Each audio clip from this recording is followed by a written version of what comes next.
أفيدكم علما بأن في هذه الدورة شارك الطلاب أكثر من 50 من المدارس بجميع أنحاء الهند وخارجها أيضا. وإضافة إلى ذلك شارك في هذه الدورة كوكبة من الأساتذة من جامعة بوكران وغيرها من المدارس للاستفادة من المعهد.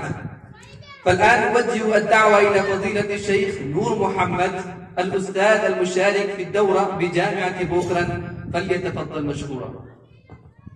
الحمد لله الذي خلق الإنسان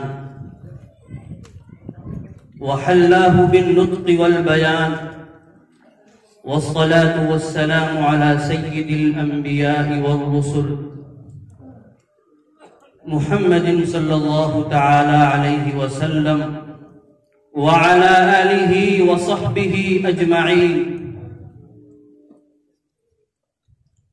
قال عمر بن الخطاب رضي الله تعالى عنه: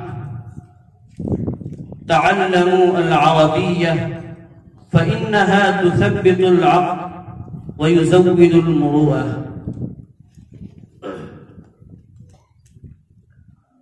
حضرة رئيس الحفل الكريم التاريخي العظيم أستاذي العطوف سماحة الشيخ المقري محمد أمين حفظه الله ورعاه، شيخ الحديث ومدير دار العلوم بوكران ورئيس رابطة المدارس الإسلامية العربية ورئيس جمعية علماء للمسلمين في ولاية راجستان، والعلماء الكرام والضيوف المبجلون الذين وردوا من المناطق المختلفة، وإخواننا الطلبة الذين أتوا هذا المركز الإسلامي العربي مؤسسة مركز المعارف من مختلف المدن ومن مختلف الأنحاء في الهند وخارجها.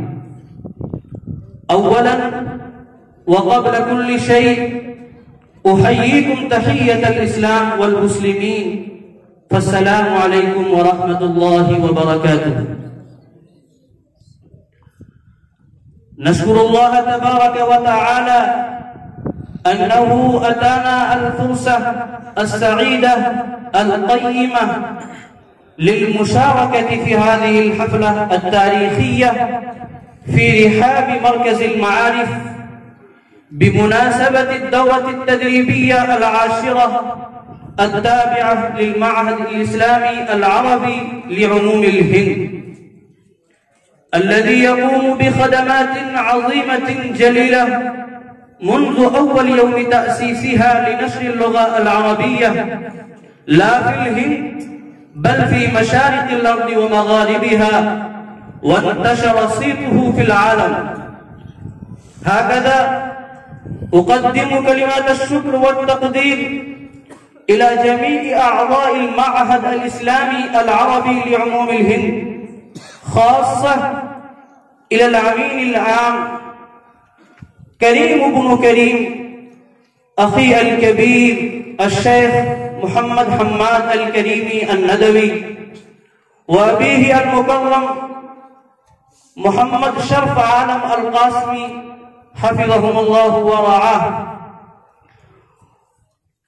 وإلى جميع الأساتذة الذين ما زالوا ولا يزالون يبذلون جهودهم الجبارة في عقد الدورات التدريبية في الولايات المختلفة لتعليم اللغة العربية، ويركزون عناياتهم في نشرها.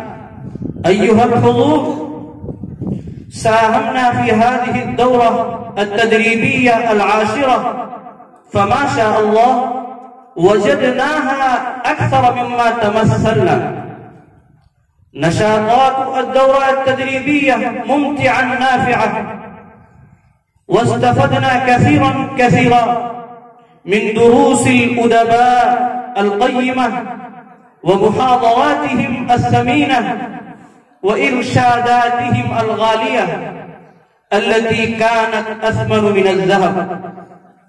في الأخير نحن نشكر ونتقدم كلمات الشكر والتقدير إلى جميع رجال هذه الجامعة مؤسسة مركز المعارف، خاصة إلى فضيلة الشيخ نصير الدين القاسمي حفظه الله ورعاه، الذين عقدوا هذه الدورة في رحاب المركز وأتانا الفرصة للحضور في هذا الاحتفال الميمون التاريخي العظيم. بارك الله فيكم علما وعملا، وتقبل مجهوداتكم البالغة ومساعيكم الجميلة، ويوفقنا لما يحب ويرضى. أكتفي بهذه الكلمات، والسلام عليكم ورحمة الله.